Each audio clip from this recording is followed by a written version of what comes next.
important to me to keep a hospital on the west side, especially a trauma center on the west side.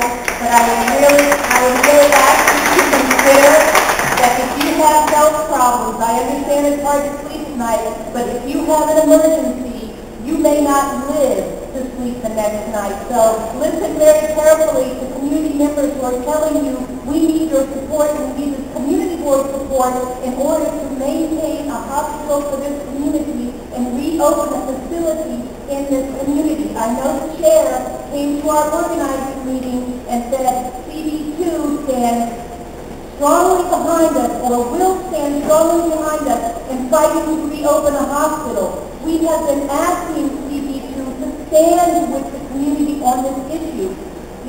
There has been a total disdain towards the community that shows up at these meetings and these omnibus meetings. We are not given a chance to talk. Microphones are grabbed out of people's hands. It is an embarrassment. It is an embarrassment as representatives of this community to treat us this way.